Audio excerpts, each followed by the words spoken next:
अस्सलाम वालेकुम, कैसे हैं आप लोग। अच्छा, हम नेक्स्ट जेएस जो है वो पढ़ रहे थे। उसके अंदर आज हमने एक नया टॉपिक कवर करना है जिसके अंदर हमने यूज़र से इनपुट लेना सीखना है। कैसे हम रिएक्ट जेएस या नेक्स्ट जेएस में यूज़र से इनपुट ले सकते हैं। लेक्चर बनाया था लेकिन वो स्क्रीन रिकॉर्ड नहीं हो सकी, तो मैंने कहा चलो मैं दोबारा रिकॉर्ड कर देता हूँ।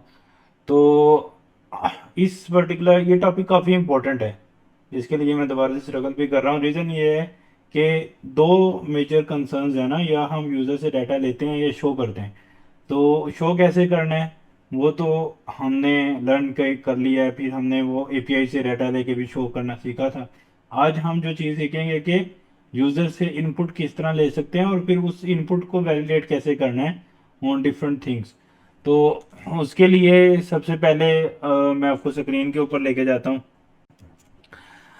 यहाँ पे हमें ये करना है सबसे पहले, क्लास जो है वो में चले जाते हैं हम। नेक्स्ट ईयर हम पढ़ रहे थे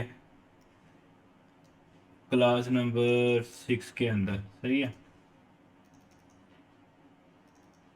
इसके अंदर चले जाते हैं और यहाँ पे आने के बाद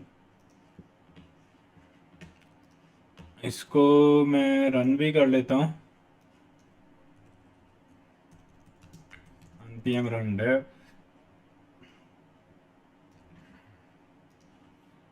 इसको यहाँ पे ओपन कर लेते हैं, सही है। तो यूज़र से इनपुट लेना हमने आज सीखना है। तो उसके लिए मैं पेज डॉट जेएस के अंदर आ जाता हूँ और ये सारी चीज़ें जो हैं वो ख़त्म कर देता हूँ।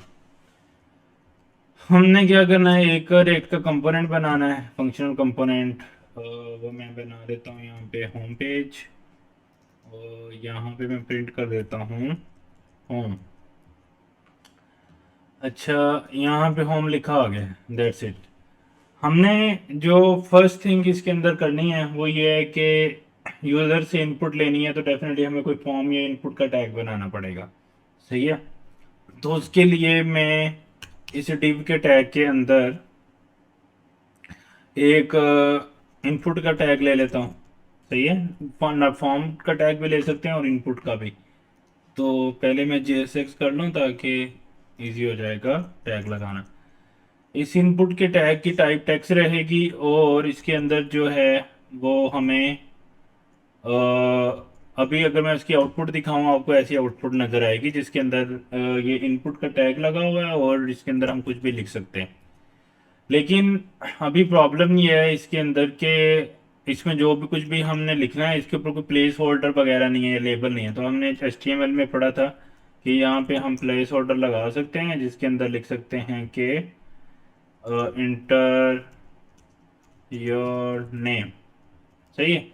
तो अभी ये प्लेस होल्डर यहाँ पे आ रहा है तो हमें पता लग रहा है कि इस इनपुट के टैग में से हमने क्या चीज़ इनपुट लेनी है, सही है। अच्छा, अभी इनपुट ले लिया हमने, इनपुट का टैग लगा लिया यहाँ पे। अब इस पर्टिकुलर टैग से हमें लेनी है इनपुट, सही है। तो उसके लिए हमें करना ये है कि हमें एक इसके ऊपर इवेंट होता है जैसे ऑन क्लिक, जिसमें सी बड़ा होता है, वो हमने इवेंट लगाना सीखा था। अभी एक और इवेंट लगाना सीखना है जिसको जिसके अंदर सी बड़ा चेंज है, ऑन चेंज। इसके आगे आपने, चूंकि हमने जावास्क्रिप्ट लिखनी है तो कर्ली ब्रेसेस लगा देंगे। उन कर्ली ब्रेसेस के अंदर मुझे देना है कोई फंक्शन, सही है। तो मैं नॉर्मली जो भी फंक्शंस हम लिखते हैं वो रिटर्न से ऊपर और इस कर्ली ब्रेसेस से नीचे डिफाइन करते हैं, सही है। तो वो हम क्या करेंगे, कांस्टेंट फंक्शन का नाम कुछ भी लिख देते हैं, ऑन चेंज हैंडलर, और यहाँ पे एरो फंक्शन बना देते हैं और डेट्स इट। और इसमें मैं अभी के लिए लॉग लगा देता हूँ और उसके अंदर ऑन चेंज हैंडलर को हम प्रिंट कर लेते हैं, सही है। और जिस तरह हमने ऑन क्लिक के आगे फंक्शन पास किया था, सेम वैसे फंक्शन इसमें भी पास कर देंगे। अब इसमें दो तरीके हैं फंक्शन पास करने के। अगर हमने इसको ब्रैकेट लगानी है, फिर मैंने आपको जैसे बताया था कि हमें एरो फंक्शन बनाना पड़ता है। अगर ब्रैकेट नहीं लगानी, हम कहते हैं कि रिएक्ट खुद से हमारा फंक्शन हैंडल करे, तो सिर्फ नाम देना है। तो नाम दे दिया हमने, और उसके बाद जो है क्लाइंट कंपोनेंट। अच्छा, अभी चूंकि हमने ऑन चेंज लगाया है इसके ऊपर, ऑन क्लिक ऑन चेंज वगैरह ये सर्वर साइड पे सपोर्टेबल नहीं है, तो हमें इसको डायरेक्टिव बनाना है क्लाइंट साइड की। तो यहाँ पे लगा दूंगा मैं ये यूज क्लाइंट, अभी मेरा कंपोनेंट जो है वो चल रहा है। अगर मैं इंस्पेक्ट करूंगा यहाँ पे और कंसोल दिखाऊंगा आपको, तो आप लोग देखिएगा कि मैं यहाँ पे इनपुट करूंगा, कुछ भी मैं लिखूंगा यहाँ पे, जितनी दफ़ा मैं लिखूंगा उतनी दफ़ा ये फंक्शन चलेगा। तो आइडिया ये है कि ऑन चेंज के ऊपर जो मैंने फंक्शन लगाया है, इसका मतलब उतनी दफ़ा चल रहा है जितनी दफ़ा मैं इनपुट के अंदर जो है चेंजेस को चेंज कर रहा हूँ। सही है। अच्छा, अब ये फंक्शन मैंने बताया था कि आप रिएक्ट को कह सकते हैं कि कॉल करें, या खुद कॉल करना तो खुद भी कर सकते हैं। उसके लिए क्या तरीकाकार है, एरो फंक्शन बनाना है यहाँ पे, और अब मुझे इस फंक्शन को करना है कॉल। अभी भी रिजल्ट सेम ही रहेगा। अब मैं रिफ्रेश करके कॉल करूंगा तो वो मल्टीपल टाइम जो है वो कॉल हो रहा है, इसका मतलब ऑल गुड, यहाँ तक चीज़ें जो हैं वो एग्जैक्ट सेम है। मैं इस तरह लिख दूं कोड को, या मैं जो है वो जस्ट नाम लिख दूं फंक्शन का, बात एक ही है। अच्छा, अब आइडिया ये है कि जो मैं इसमें इनपुट ले रहा हूँ वो मुझे इसमें से गेट करनी है, यानी कि जो मैं इसमें से इनपुट ले रहा हूँ वो मुझे यहाँ से जो है वो गेट करनी है। सॉरी, वो मुझे यहाँ से गेट करनी है। तो इसको गेट करने के लिए होता क्या है कि रिएक्ट या नेक्स्ट जेएस आप कह लो, जब भी इनपुट में चेंज आती है उसके आगे जो फंक्शन लिखा होता है उसको एक पैरामीटर भेजता है। उस पैरामीटर का नाम मैं कुछ भी रख सकता हूँ, लेकिन रिएक्ट मुझे एक फर्स्ट पैरामीटर में एक ऑब्जेक्ट भेजता है।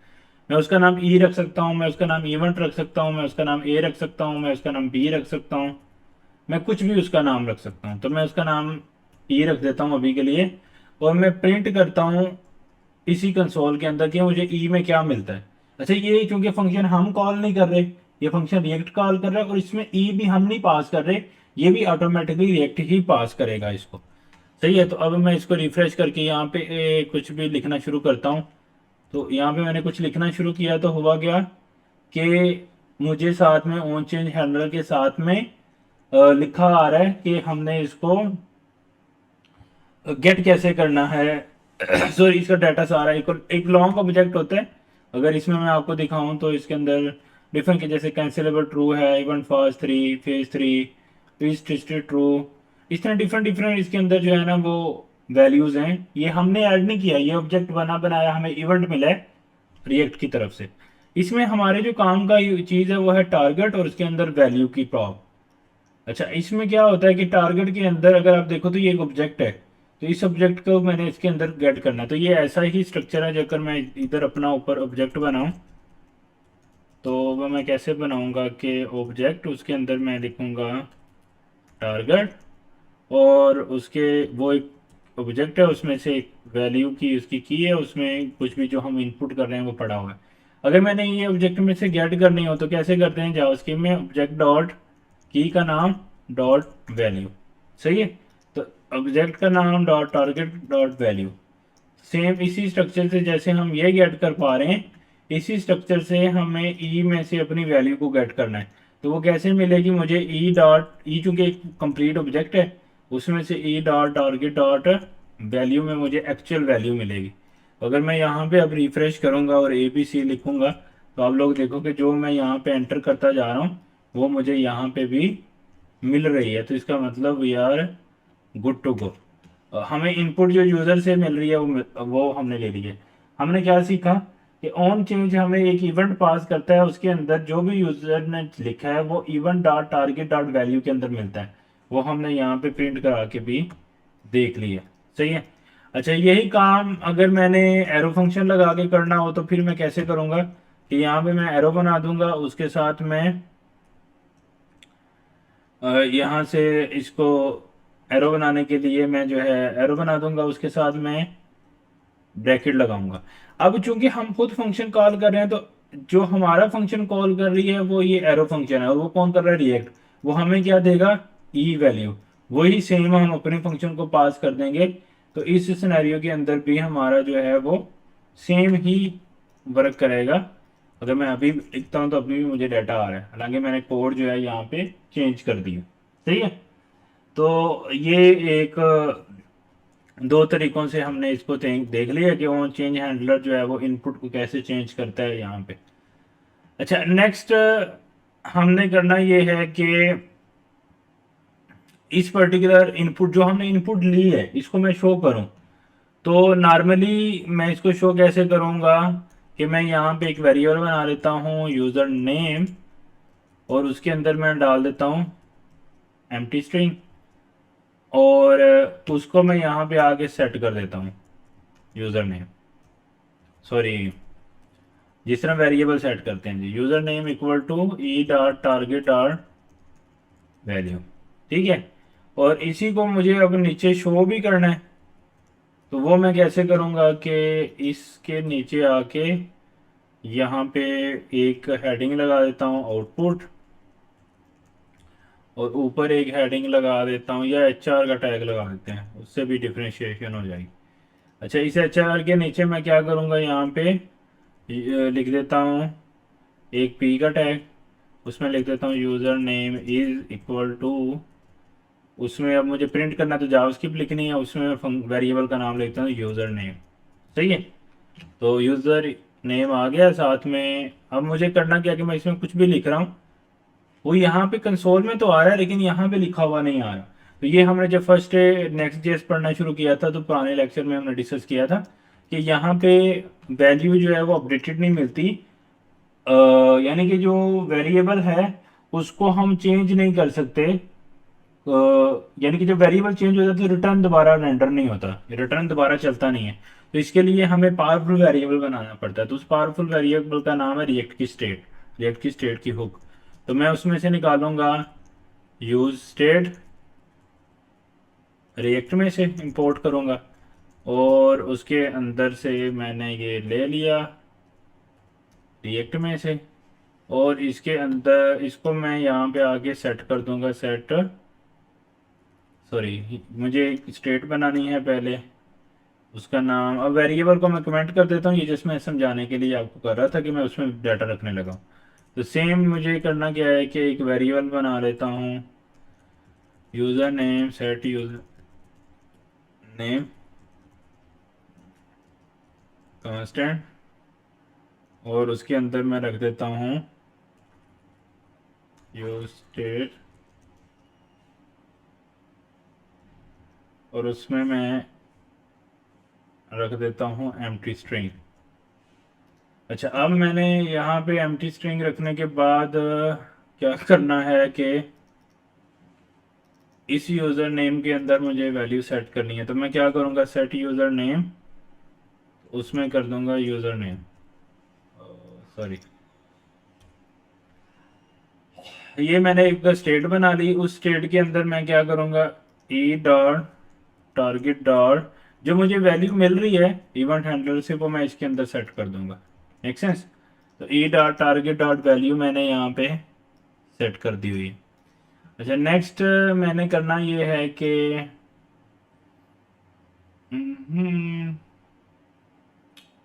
All good. अच्छा, अब मुझे ये यहाँ पे डिस्प्ले करना था, तो वो यूज़र नेम मैंने ऑलरेडी डिस्प्ले किया हुआ है। तो इससे क्या होगा कि मैं अब यहाँ पे चेंजेस करूँगा तो सेम मुझे यहाँ पे भी इनपुट नज़र आएगी।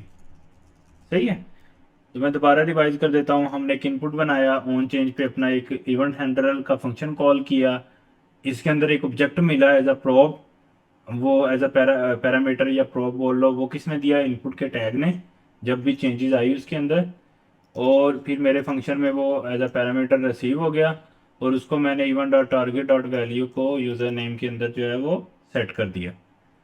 अच्छा, नेक्स्ट, अब इसके बाद मैंने क्या करना है कि उस स्टेट में जो भी मुझे वैल्यू मिल रही थी उसको मैंने लेके नीचे प्रिंट कर दिया यहाँ पे।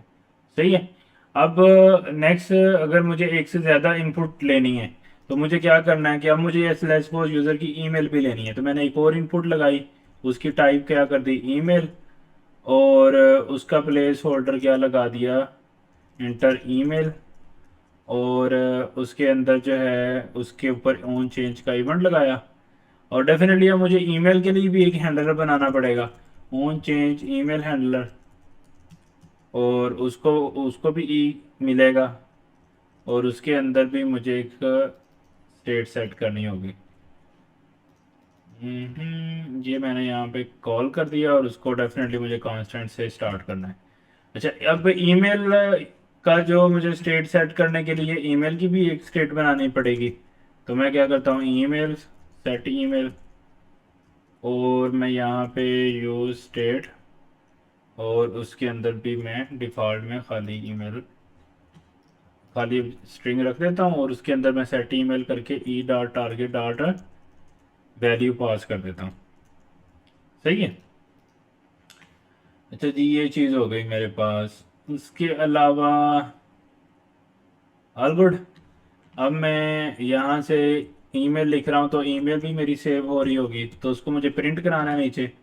तो मैं HR के नीचे आके पी का टैग जहाँ लगाया था वहाँ एक और पी का टैग लगा लेता हूँ।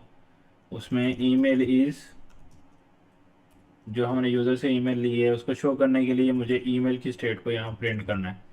अब मैं लिखूँगा यहाँ पे ईमेल, तो आप देख रहे हो कि रियल टाइम मुझे वो ईमेल जो है वो नज़र आ रही है। नेम लिखूँगा तो नेम नज़र आएगा। Make sense. इसी तरह अगर मुझे यूज़र का फ़ोन भी लेना है, तो मुझे फिर क्या करना पड़ेगा, फिर एक और इनपुट लगानी पड़ेगी। उसके अंदर फिर प्लेस होल्डर भी लगाना है, उसमें इंटर फोन, और उसके ऊपर भी ऑन चेंज एक इवेंट लगाना पड़ेगा, और उसके ऊपर उसका नाम रखना पड़ेगा ऑन फोन हैंडलर। तो अब आपको देख रहे हो कि बार बार हमें एक काम को करने के लिए क्या करना पड़ रहा है, रेपिटेशन करनी पड़ रही है, फंक्शन बार बार क्रिएट करने पड़ रहे हैं, ताकि हम जो है वो अपना डाटा स्टेट में सेव कर सकें जो यूज़र इनपुट कर रहा है। और बार बार डेफिनेटली मुझे इनपुट भी करने लेने के लिए मुझे बार बार जो है वो यहाँ से ये भी चेंज करना पड़ेगा, स्टेट भी बनानी पड़ेगी। सेट फोन, यूज स्टेट, और सही है। इसको खाली भी छोड़ सकते हैं क्योंकि फ़ोन जो है वो नंबर्स में होगा मेरे पास।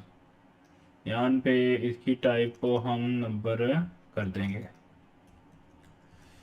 ताकि यूज़र जो है वो दूसरी चीज़ें इनपुट ना कर सके। अब इसके अंदर भी मुझे क्या करना पड़ेगा, सेट फोन, और उसमें भी ई डॉट, क्योंकि मुझे वैल्यू मिल रही है ई डॉट टारगेट डॉट वैल्यू में, तो वही सेम मुझे इसमें भी इनपुट करनी पड़ेगी।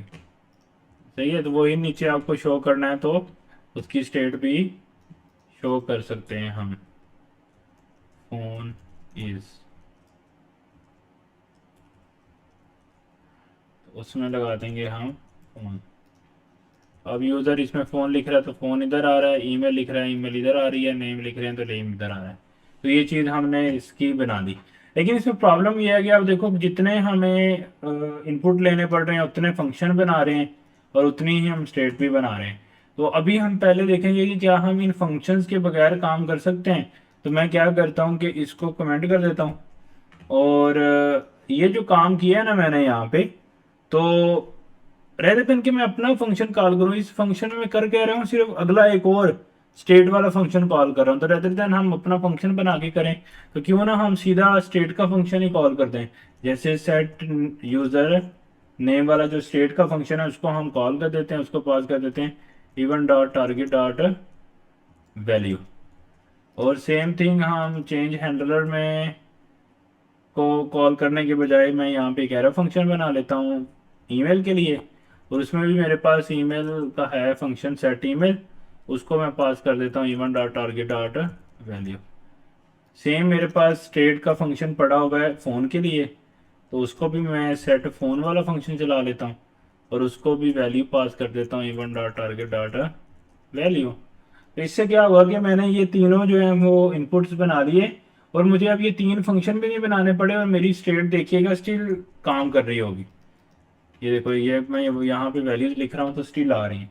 तो आइडिया क्या है कि मुझे इतने ज़्यादा हैंडलर बनाने की ज़रूरत नहीं है, मैं डायरेक्टली स्टेट के फंक्शन भी इधर कॉल कर सकता हूँ, उससे भी मेरा काम हो जाएगा। सही है। तो अभी इस केस के अंदर तो हमने ये चीज़ कम कर दी, कि किस तरह हमने फंक्शन कम कर दिए। अब स्टिल अगर मुझे नई इनपुट लगानी है तो मुझे नई स्टेट्स भी बार बार बनानी पड़ेंगी। इसका हल ये है कि हम एक ऑब्जेक्ट बना सकते हैं, उसी में सारी स्टेट डिफाइन कर सकते हैं। कैसे, मैं आपको करके दिखाता हूँ। कांस्टेंट स्टेट सेट स्टेट, एक मैंने स्टेट बना ली जिसकी जो टाइप है वो होगी ऑब्जेक्ट। अब इस ऑब्जेक्ट में हम जितनी चाहें कीज सेव कर सकते हैं, यानी कि यूजर नेम सेट कर दिया हमने एम्प्टी, और निचली ईमेल हमने सेट कर दिया एम्प्टी, फ़ोन नंबर हमने सेट कर दिया 0। ये सारी मैंने इनिशियल स्टेट बना दी। अब मुझे करना क्या है कि इसके अंदर जिस तरह मैंने ये वाली इनपुट स्टेट डायरेक्टली सारी स्टेट लहदा लहदा सेट की हैं, तो अब मुझे ये करना है कि यहाँ पे मैंने वो कमेंट कर दिया है, और इधर मैं एक ही हैंडलर बनाता हूँ और उसका नाम रखता हूँ ऑन चेंज हैंडलर, जैसे हमने ये ऊपर बनाया था, इसको हम यूज़ कर लेते हैं। सही है। और यही हैंडलर जो है ना मैं तीनों जगह पे कॉल कर लेता हूँ। मैं चाहता हूँ कि रिएक्ट फंक्शन को कॉल कर दे, इसलिए मैं ब्रैकेट्स नहीं यूज़ कर रहा, तो डायरेक्टली मैंने तीनों जगह सेम फंक्शन को कॉल कर दिया। अच्छा, जब सेम फंक्शन को कॉल करेंगे तो टारगेट ये है कि मुझे कैसे पता लगेगा कौन सी इनपुट में लिखा जा रहा है। तो उसके लिए इनपुट के ऊपर एक एट्रीब्यूट होता है नेम का, वो हमें देना है। तो जैसे इसका नाम मैं रख देता हूँ यूज़र नेम। सही है। और इसका नेम मैं रख देता हूँ ईमेल, और इसका नेम मैं रख देता हूँ फ़ोन।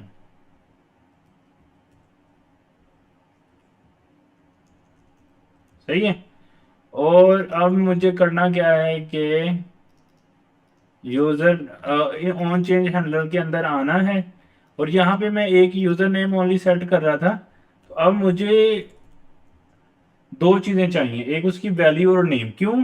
क्योंकि देखो, सिर्फ अगर मैं वैल्यू होगी मेरे पास, तो जब मैं स्टेट को सेट करूँगा सेट स्टेट के साथ, तो मुझे एक ऑब्जेक्ट पास करना है। उसमें जब मैं यूज़र नेम की सेट करूँगा जस्ट लाइक दिस, और उसमें एक जो सी मर्जी सेट कर सकता हूँ, उसमें जब मैं सेट करूँगा even dot target dot value object के अंदर, तो होगा क्या? आप लोग देखिएगा कि मैं जब ईमेल यहाँ पे लिखना शुरू करूँगा, तो वो जो है वो यूजर नेम को सेट कर रही है। अब डिस्प्ले करने के लिए भी हमें, जब डायरेक्टली यूजर नेम यूज कर रहे थे, उसकी जगह पे हमें स्टेट डॉट यूजर नेम करना है, क्योंकि हम उस ऑब्जेक्ट में इस की को सेव कर रहे हैं। यानी कि अब ये रूट पे नहीं है, एक ही ऑब्जेक्ट है हमारे पास, उसमें सेव कर रहे हैं, और ये तीनों स्टेट्स हमें बंद करनी है। सही है। तो अब देखिएगा मैं ईमेल लिख रहा हूँ, तो वही ईमेल मेरी यूजर नेम में जा रही है। रीजन क्या है कि मैंने यहाँ पे की जो है ना वो फिक्स कर दी है स्टेट सेट करते हुए। तो अगर मैं यही की को चेंज करके ईमेल कर दूंगा, तो इवन यूजर जो है वो नेम में लिखेगा, तो उसका ईमेल में जाके डाटा प्रिंट हो सेव होगा। तो इसके लिए मुझे करना ये है कि मुझे यहाँ पे ईमेल की वैल्यू को डायनामिक करना है। जिस तरह मुझे वैल्यू मिल रही है, इस तरह मुझे नेम भी मिल रहा है even dot target dot name के अंदर। तो मैं अगर यहाँ से प्रिंट करता हूँ, ये लिखता हूँ, और आप लोग देख रहे हो कि मैं जब भी ऑन चेन चला रहा हूँ, तो उसका नेम क्या है, ये ईमेल है, यहाँ पे यूज़र नेम है। अगर मैं फ़ोन में कुछ लिखता हूँ तो ये फ़ोन, तो यानी कि फ़ोन ये भी मुझे मिल रहा है, नेम भी और वैल्यू, दोनों चीज़ें मिल रही हैं। बस मुझे करना ये है, किसी तरह जो ऑब्जेक्ट की है उसको डायनामिक करना है। तो उसको करने के लिए मैं आपको यहाँ पे पढ़ाता हूँ। अच्छा, ऑब्जेक्ट के अंदर जो कीज होती हैं ना वो स्टैटिक होती हैं। जैसे ये टारगेट है, और इसी के अंदर मैं अगर लिख दूँ नेम, और उसमें कुछ भी टेक्स्ट लिख दूं। सही है। अब ये स्टैटिक डाटा, स्टैटिक की है, स्टैटिक वैल्यू, उसके अंदर का मैं कोई भी एनी वेरिएबल क्रिएट करके, और उसमें मैं लिख देता हूँ नेम डाटा, नवीद लिख देता हूँ। मैं चाहता हूँ कि ऑब्जेक्ट बने तो उसकी जो की वैल्यू है ना वो एस डी एफ के बजाय एनी वेरिएबल हो। एनी वेरिएबल में नवीद पड़ा है, तो वो सेम इस की के अंदर सेव होना चाहिए। तो अगर मैं इसको प्रिंट करूंगा ऑब्जेक्ट को, तो अब लोग देखिएगा कि क्या होगा।